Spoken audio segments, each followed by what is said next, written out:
Welcome to Living Magically.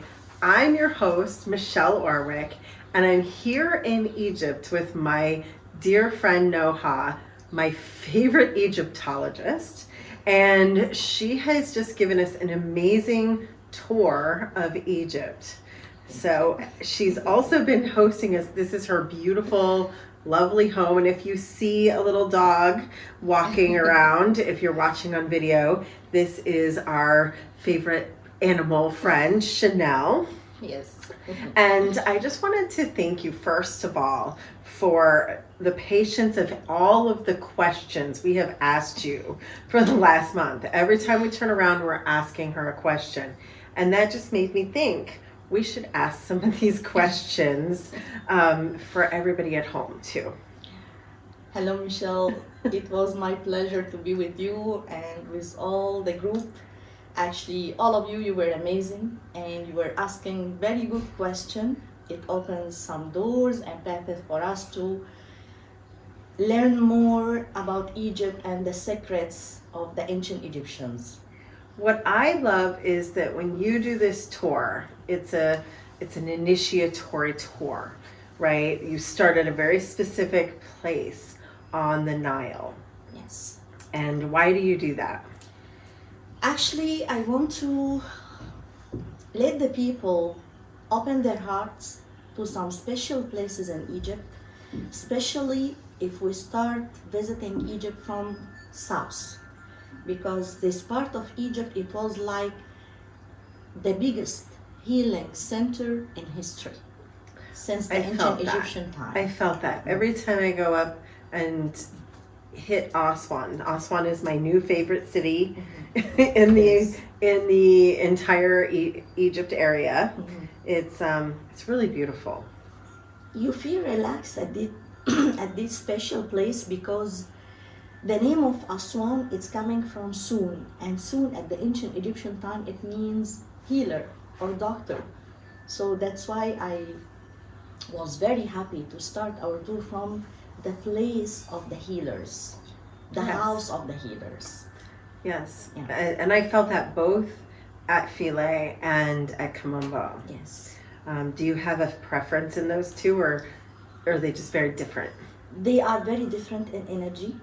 Isis temple, Philae temple, it's like motherhood, energy, love, caring.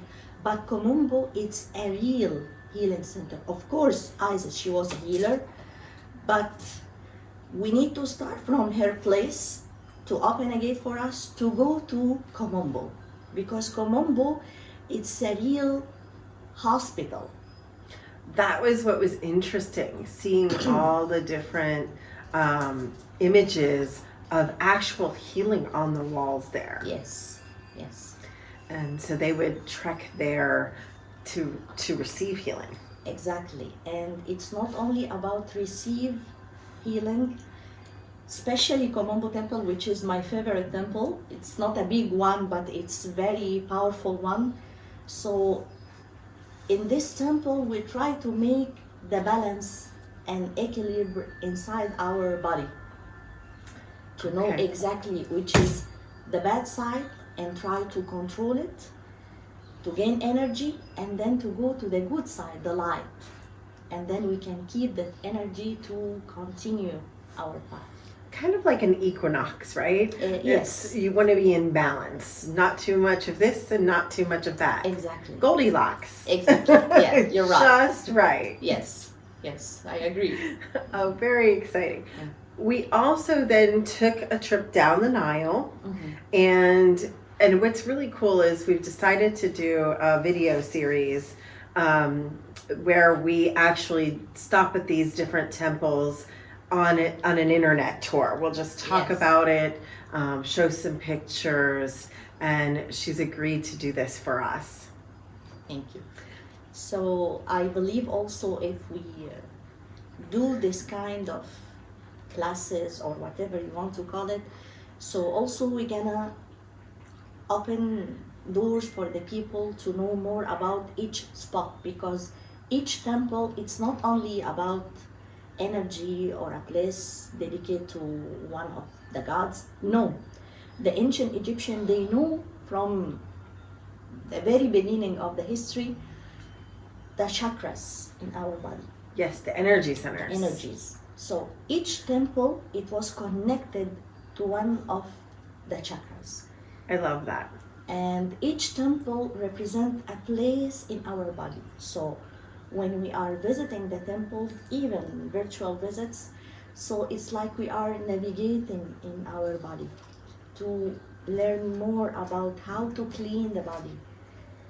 So basically what you're saying is when we go through this journey of the initiatory journey through Egypt, we're actually clearing our body one temple by another. Exactly. And I feel that. That's why you don't just go straight to the Great Pyramid. You start through these very specific processes. Yeah. And I thought it was interesting because we went to my current favorite is Edfu Temple. Yeah, me too. And it's interesting. One of the things that's really powerful to me is that the oils to work with these energy centers are literally documented right on the walls. What to do for these energy centers. Yes. We cannot start by visiting the pyramid. So this is the end. This is a crown chakra. That's why we start visiting the south places to clean it first and then to have the glow. To prepare the body. Exactly. So the body is ready as a vehicle. So I think of the body as the vehicle for the indwelling spirit.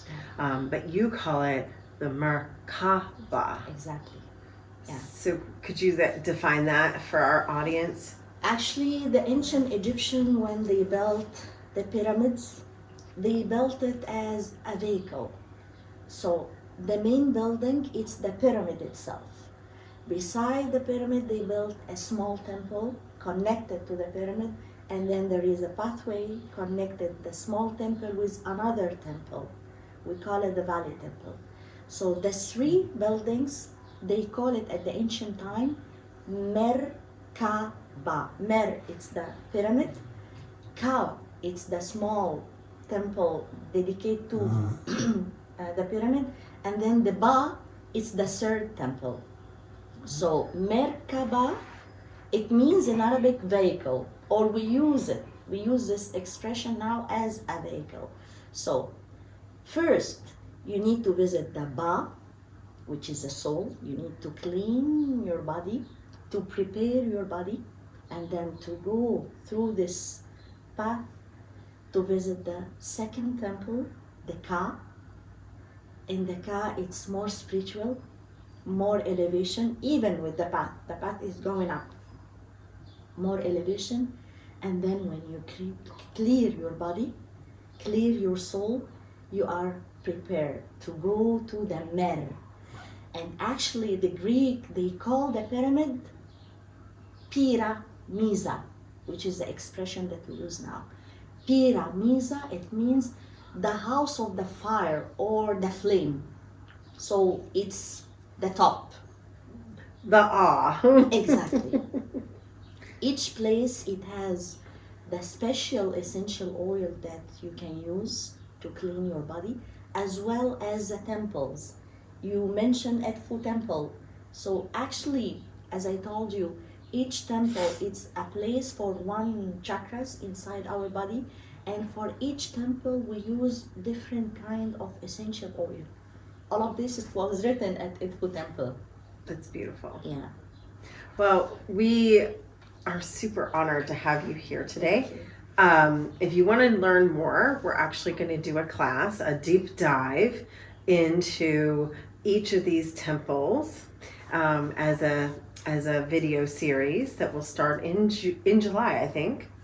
And if you're watching this much later, then there's a recording of it that'll be available in the link.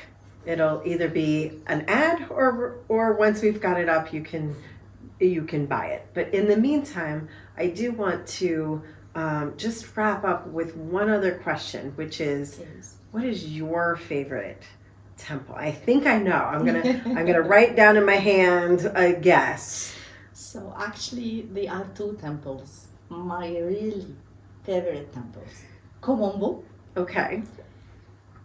and Dendara. I was gonna say, Yeah. I thought it was Dendara, and then Yes. you said Kom Ombo. Yeah. So tell us just a tiny bit about Dendara, because I had my, I've been there 3 times now, but this particular time I had a really potent experience there. So tell us a little bit about Dendara, because I don't think it's heard about as much. Yes. Actually, Dendara, it's the temple dedicated to Hathor. And Hathor, she's not only a mother or a wife. No, she is feminine energy. So Like the feminine divine. exactly, feminine energy divine. When you visit this place, even before you reach the entrance of the temple, you feel peace, safe, love, because Hathor, she was the energy of the love, the music, the joy, the happiness. So she gives you all of these feelings even before you reach the temple. And when you go inside the temple, you will be like isolated from the outward. The chaos. Exactly. It's just like a loving, walking in and being held by Mother. Exactly.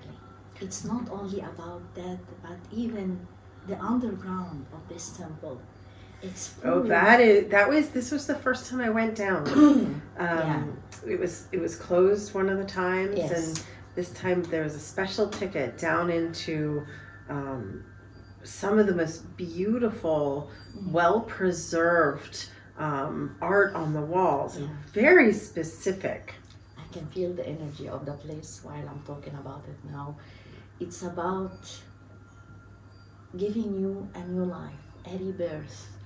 I'm not gonna talk a lot about this place because I want to show it Yes. to the people and explain it more why we consider this place, the underground place, as a very special energetic place. Yes, it was very holy. Yeah. Well, I appreciate you taking all this time with us. I'm going to ask one, you know me, I'm going to ask one more question. Please do. Every time I say I'm done, just one more question. Please. It's just the prelude to the real question, which is the last thing I'm going to ask is, because you talk about Hathor and you talk about Isis, and they're shown on the walls very, very similar. I'd love for you to tell the audience how you can tell the two apart. How we know the difference between Isis and Hathor on the walls. Very simple. So Isis, she was, let's say, the mother queen. So the queen, she sits on a throne, correct? Yes. All the time when we see a scene represent Isis, we see beside her head or even above the head a throne. And that's it. Yes. Because a lot of times you'll actually see both of them in the same image. Because both of them, they are almost the same energy. Yes. Yeah, the feminine energy. The great mother, the goddess of 10,000 names, Yes. the feminine divine. Yes. And it's been a true joy learning all about that. And I hate to end both this interview and my trip, because this is my last day here. But the good news is, for me, the journey always continues.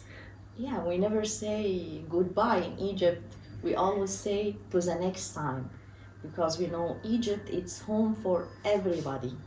It feels to me like a lot of people come back here as a remembrance. Yes. And when they get here, they remember something, or they feel more of themselves. And there's such activations just in being in the energy. And so it is really the cradle of life, the beginning of civilization as we know it. Anyway, it may, we don't know when it or where exactly it started, but it feels very much like home to everyone I've ever talked to that's been to Mother Egypt. I feel like she's got a mother queen energy just in the land herself. Actually, that's what we call that déjà vu. So you remember. Yes. Yeah. Yes. Most of the people, even they were not here physically, but their souls In theta healing, we call it, we're just remembering what we've learned in another lifetime. We're just waking up to it. Mm-hmm. And that's really when we call an activation. I was trying to explain this to somebody on the trip too. Mm-hmm. An activation, I can't make an activation happen for someone. Yes. Because an activation is a remembrance. It's an awakening of something that you already own. I can't give it to you. I can just help you wake it up. And Egypt does that. Yes. And as you mentioned, this expression, activation, it's not only about the people, because we consider the temples as living beings. So when you visit a temple, also you are helping to activation or activate the temple. I do believe that the more love we pour into the temples, Yes. the more they're awakening, and the more love they have, the more they come back to us. It's a Exactly. it's a Give and synergy. receive. Yes. Yes. Exactly, my friend. Exactly. Yeah. So this is a woman who absolutely embodies the living magically philosophy. I can't wait to share more of my beautiful beloved Egypt with you, both in this video tour that we're going to be doing, this class, and also in 2025 we're going to do another tour together, and we're going to share all of these sites as an opportunity to come in person. So until next time, live magically.